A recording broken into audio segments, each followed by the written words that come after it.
Es lunes 16 de noviembre de 2020. Estamos en la segunda ola de la pandemia. Ayer domingo leía en el periódico El País una noticia que me hizo reflexionar bastante. Se ha hecho una encuesta en la que muchísimos españoles, un porcentaje realmente importante, piensan que el coronavirus se inventó en un laboratorio. Y también un porcentaje importante, no tanto, pero también elevado, de españoles piensan que detrás de las vacunas que se están preparando para combatir esta pandemia hay algún tipo de conspiración. Esto de la teoría de la conspiración me lleva a hacer una pequeña reflexión aquí en este vídeo para todos mis alumnos de aquellas asignaturas de historia, no de arte, pero sí de historia. Porque yo creo que podemos hacer una extrapolación y reflexionar sobre esa obsesión que parece tener el ser humano de echarle la culpa a una cosa en concreto, a un colectivo, a una persona, a algo que se pueda concretar. Mirad, yo pienso que el ser humano está desde que tiene conciencia de sí mismo, es decir, desde que es ser humano y dejó de ser un mono, de lo fugaz que es la vida, de lo sujeto que estamos a múltiples circunstancias que pueden hacernos enfermar y nos pueden hacer morir. Realmente, si nos ponemos a pensar, estamos sujetos a muchísimos imponderables que en cualquier momento nos hacen cambiar toda nuestra vida. Bueno, lo hemos comprobado. El coronavirus realmente, aunque llevábamos semanas oyendo hablar de él, de un viernes a un lunes nos cambió completamente la vida y parece que esto va para largo, ¿no? Pero bueno, quien dice el coronavirus dice un ladrillo que te caiga en la cabeza, un coche que atropella a un familiar tuyo o que de pronto cierren tu empresa y te quedes sin trabajo. Estamos sujetos a mil circunstancias que pueden hacer cambiar nuestra vida a peor, también a mejor, pero generalmente a peor. Y no sabemos cómo combatirlo. Y eso nos hace refugiarnos en la sensación, en la creencia de que el conflicto, el problema, esa circunstancia que nos atemoriza, tiene como origen a una persona concreta o a un colectivo concreto. Todos sabemos que los problemas que tenemos en la existencia tienen múltiples orígenes, múltiples causas. A veces no. Bueno, si te entra un cáncer, pues evidentemente el problema está en el cáncer. Pero esta crisis económica, esta crisis política, esta crisis espiritual que estamos viviendo, esta crisis médica fundamentalmente, tienen muchísimas raíces. Muchísimas. No se puede dar una única explicación. A lo largo de la historia, los problemas que han ido surgiendo a las civilizaciones tampoco pueden recibir una explicación unidireccional. Aquí está el problema y aquí está la consecuencia.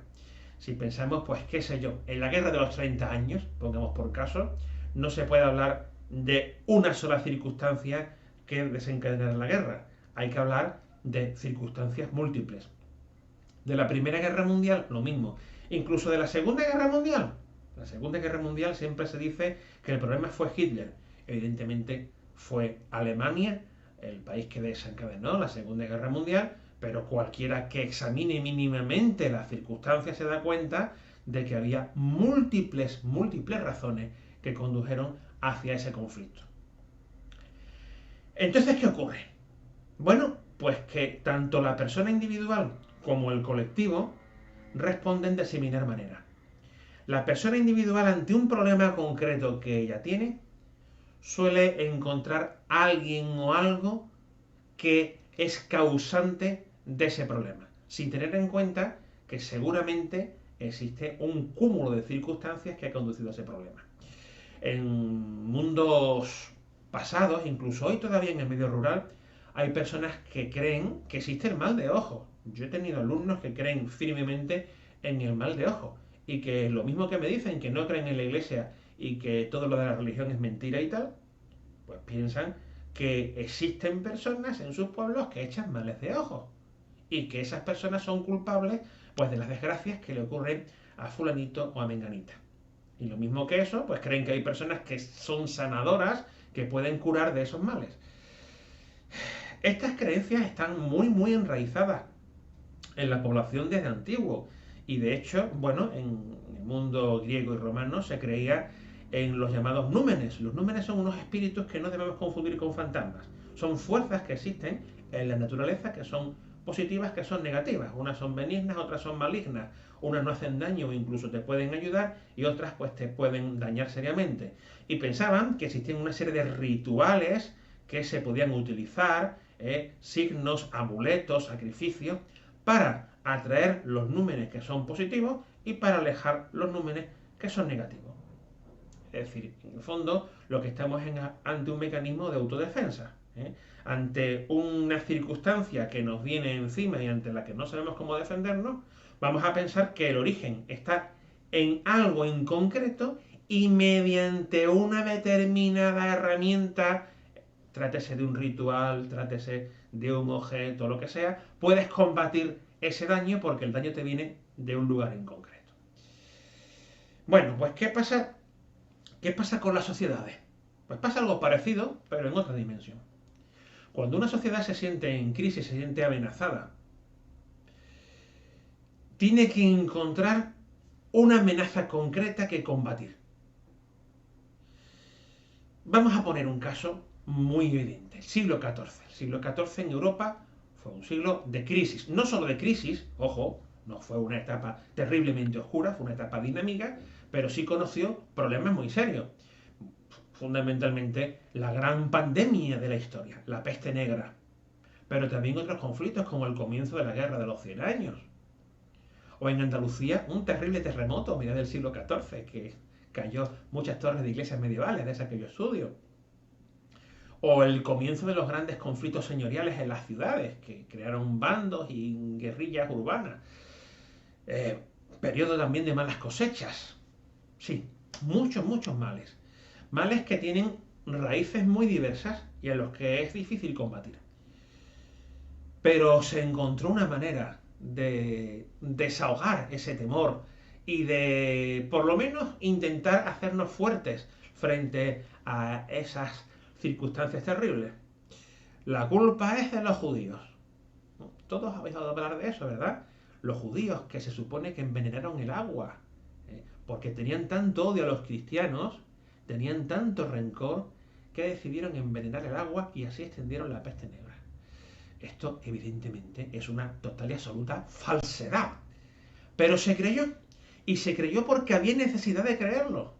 Porque ante todas estas circunstancias terribles que se estaban viviendo, era mejor crear un enemigo concreto, definible, caracterizable con unas determinadas características, con unos determinados rasgos.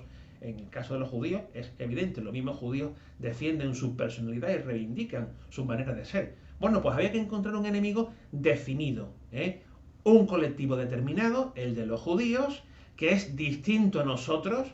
Recordad que tengo por ahí un vídeo sobre la alteridad. Este vídeo, en cierto modo, es continuación de aquel. Pues bueno, esa alteridad, eso que es diferente a nosotros, es culpable de lo que nos está pasando. Por tanto, ¿cómo combatir estas circunstancias terribles que nos están sobreviniendo? Pues ni más ni menos que atacando a los judíos. Sencillamente. Se trata de dar rienda suelta a la frustración, a la angustia y al miedo. Y muchas veces esa angustia y ese miedo desembocan en la violencia. A veces violencia verbal, de insultos por las calles. A veces violencia política, de negación de los derechos fundamentales, de apartamiento del resto de la población. Y a veces de violencia física. A saber, entramos en la judería y matamos a todos cuantos encontramos allí. Porque ellos son los culpables o los principales culpables de nuestras desgracias. Evidentemente la desgracia no la vas a solucionar, pero cuando vuelvas a tu casa te sientes mejor. Ah, he combatido eso que nos estaba atacando, o por lo menos he desfogado mi ira. La consecuencia es el sufrimiento de muchísimas personas a las que injustamente se les ha culpabilizado de esto. Bueno, como lo de los judíos, podemos poner millones de casos a lo largo de la historia, pero siempre la colectividad humana ha necesitado encontrar una cabeza de turco, que así se dice, alguien, un colectivo diferente a nosotros, a quien echar las culpas de esos males que nos llegan. En la actualidad, en España, en la política española, existe eso. No tenéis más que encender el telediario. Hay políticos que nos dicen que el principal mal de España está en la monarquía. Una monarquía que, según ellos, es corrupta, que es ilegítima porque no ha sido elegida por el pueblo y que además, cuando llegó a materializarse tras la muerte del dictador Francisco Franco, perpetuó los privilegios y los derechos de las élites franquistas. De tal manera que esa monarquía, en lugar de traer la democracia, lo que nos trae es una continuación, una continuidad de los privilegios y de las formas de ser de la época franquista. Por tanto, si acabamos con la monarquía, conseguiremos una democracia verdadera en España y solucionaremos nuestros problemas. Bueno, en el bando opuesto encontramos a políticos que nos dicen el principal problema que tiene España ahora son los inmigrantes que vienen y están quitando los puestos de trabajo a los españoles, inmigrantes que además no se integran con el colectivo español, que traen unas costumbres y unas maneras de ser distintas, una lengua distinta, una religión distinta y peligrosa, y que empiezan a minar la convivencia entre los españoles, que además empiezan a diluir a la personalidad y la unidad de España, y que además incluso es posible que estén preparando atentados terroristas, como aquellos que hemos vivido en las Ramblas, sin ir más lejos, o el ya más lejano en el tiempo de la estación de Atocha, terrible. Esos mismos políticos pueden decir que también son culpables los comunistas, que supuestamente quieren romper España, que el separatismo español está trayendo la pérdida de la fortaleza española y que nos conduce a la miseria.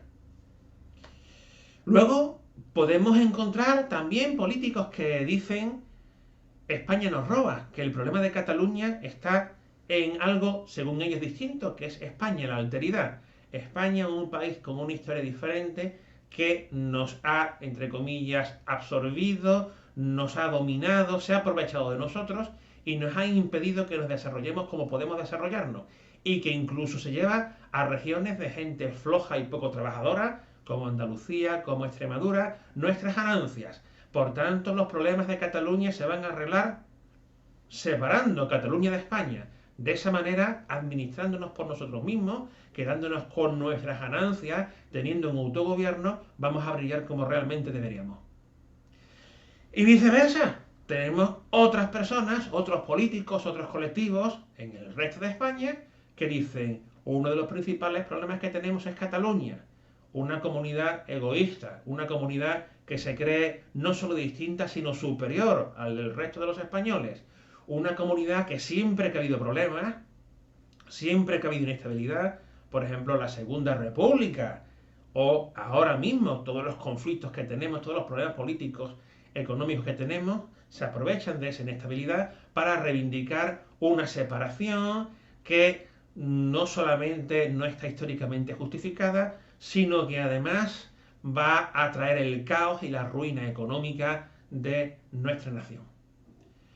Posturas, como estáis viendo, que materializa el problema en un colectivo concreto. El problema que tenemos actualmente está en la monarquía, los extranjeros o los comunistas, los españoles, los catalanes o vascos. Hay que demonizar a un determinado colectivo. Ojo, con esto no quiero decir que no tenga razón. Estas apreciaciones que he expuesto antes pueden tener parte de razón, en mayor o menor medida, o no tener ninguna. En eso no voy a entrar, no es el objetivo de este vídeo, en dar la razón a unos o a otros. Tenemos nosotros mismos que darle vueltas a la cabeza, contrastar opiniones y valorar y llegar a nuestra conclusión personal de hasta qué punto esos argumentos tienen razón o no tienen razón. Pero de lo que estoy convencido plenamente es de que es un grave error creer que el problema que tiene ahora mismo España, que tenemos nosotros, se solucionaría si nos enfrentásemos con esos colectivos. Porque es una terrible simplificación, por no decir una completa manipulación. Manipulación de unos señores que están escondidos en una oficina o en la sede de un partido político que están diciendo, vamos a escribir aquí, vamos, ¿cómo manipulamos a la gente? No, no me estoy refiriendo a eso.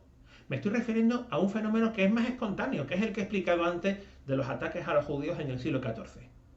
La población, la colectividad necesita definir dónde está su enemigo. Necesita concretar algo que es inconcretable. Los problemas son siempre variados y complejos. Y las soluciones a problemas complejos no pueden ser soluciones simples. Tienen que ser soluciones complejas y seguramente a largo plazo. Pero es mucho más cómodo pensar que la solución es simple y a corto plazo porque el problema está en determinado colectivo. Por eso me preocupa esta creencia de que el virus salió en un laboratorio. No sé, a lo mejor sí salió en un laboratorio. No lo sé. No me parece probable. Yo no soy de ciencias, pero no me parece nada probable. Pero aún así, aunque hubiera salido de un laboratorio, ese deseo de creer fervientemente que ha salido de algún sitio no se debe ni más ni menos que a esa manera que tenemos de defendernos las colectividades, de intentar encontrar un culpable que no existe, o por lo menos que no es ni mucho menos único. Espero que estas reflexiones os hayan hecho pensar un poquito y os conduzcan a aplicar lo que se pueda aplicar a las diferentes épocas históricas que estáis estudiando. Gracias por escucharme.